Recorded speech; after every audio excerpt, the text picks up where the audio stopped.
Hey everyone, we're back today with a birthday card with a very retro kind of feel to it. So welcome to our tutorial. If you have the kit, great. If you didn't, go ahead and watch along with us anyway, because you may have some of these items at home to use and create your own version of it, which we always love to see. We love to see your creativity. So as you know, if you've been watching the videos, I never know if they're right side up or upside down, so I tend to turn it both ways just in case. So here's what you need to gather. You need your card kit. You need a couple of different colors of, I use Distress Oxide Ink because I kind of like that one the best. You can use whatever ink you like. As long as you can blend it, it'll work for you on this technique.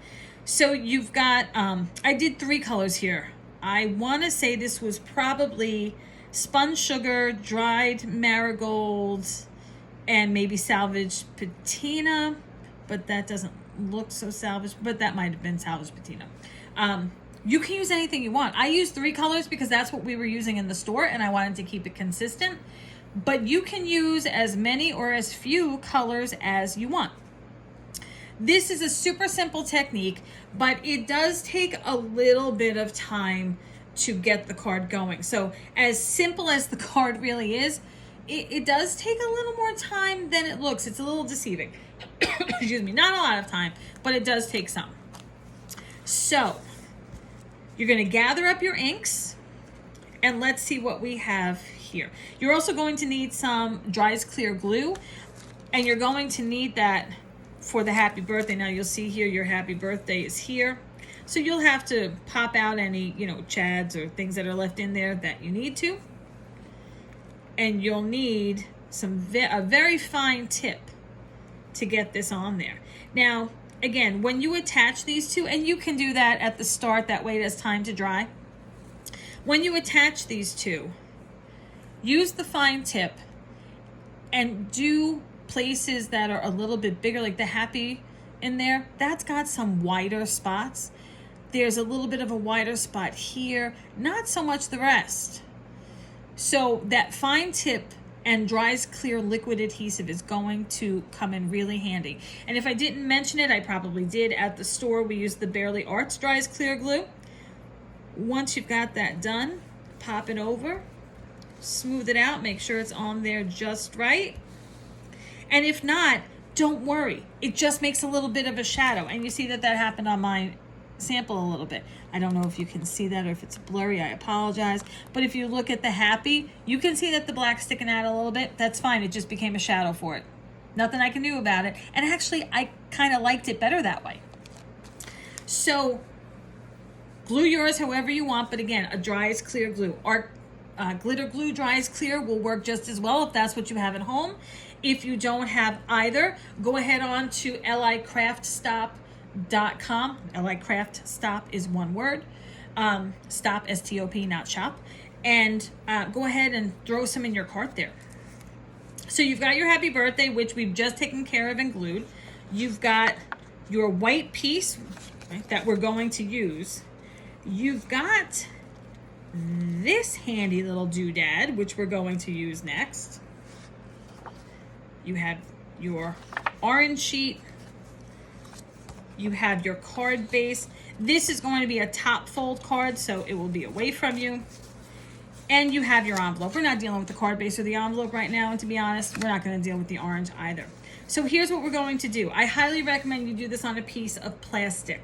Right? Now, this is a $1.25 tree tablecloth. You can use that because it's not going to stick to it, and when you ink blend, it's okay that it gets on this.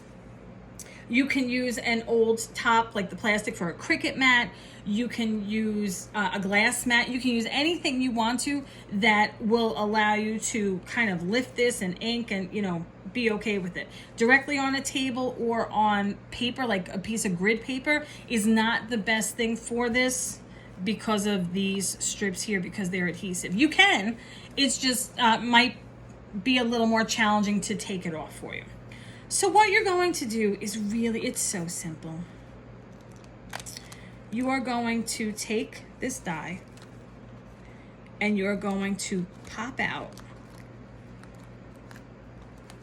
all of these pieces. I did tell you it's a little labor intensive. pop out all of these pieces. Now, as you pop them out, I would just pop them all out first.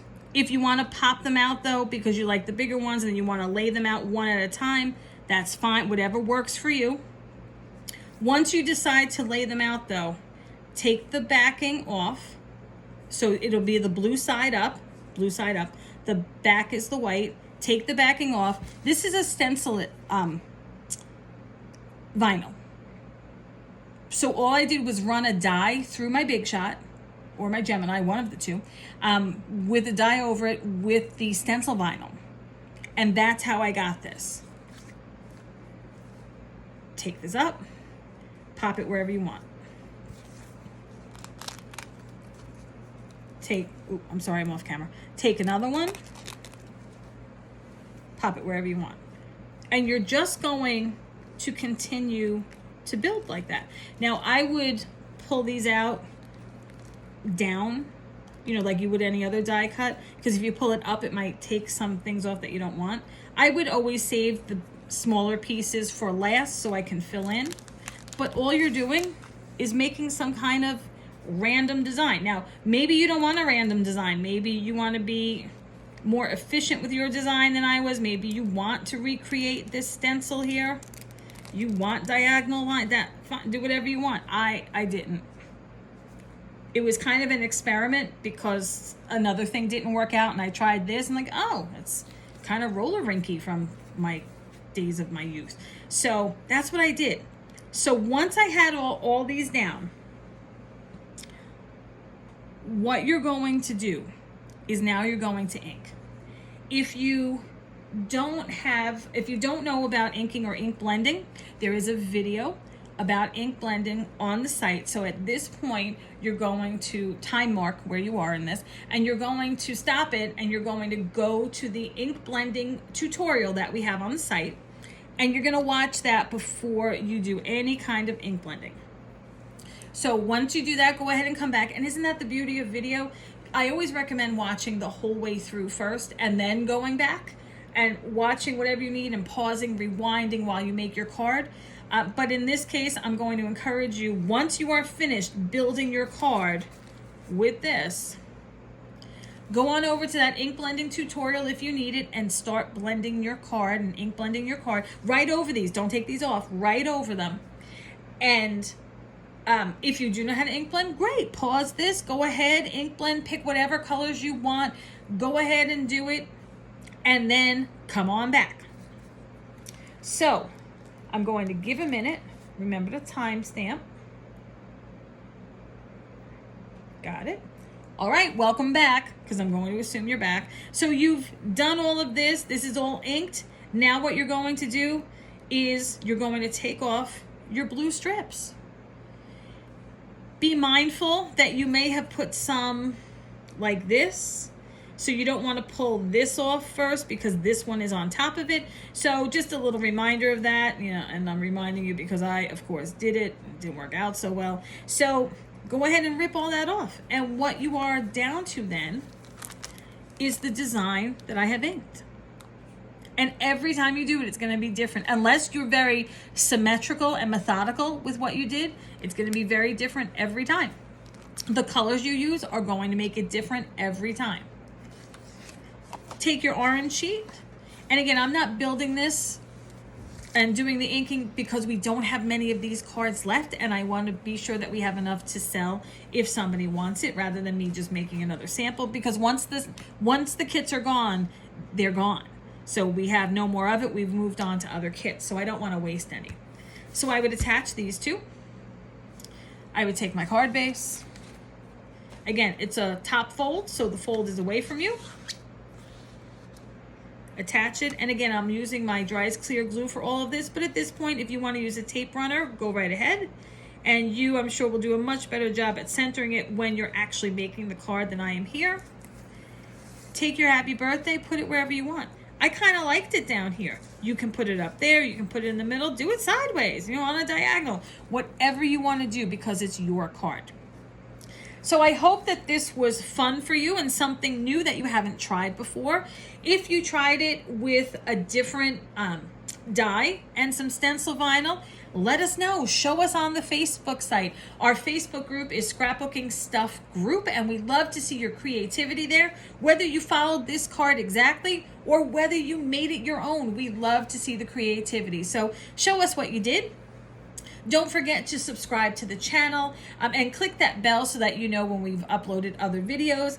If you like this technique and it's not one you've tried before, go ahead and give a like so we know to make more of these in the future for you. And again, if you need any of the supplies, there are some Cricut supplies on the site. The inks are on the site. You can look at the other card kits that we have available on the site as well. Feel free. Once again, that's licraftstop.com. Or in the Facebook group, tag Christina and ask her if you have a question. Thanks for joining us. I hope you learned something new today. See you next time, everyone.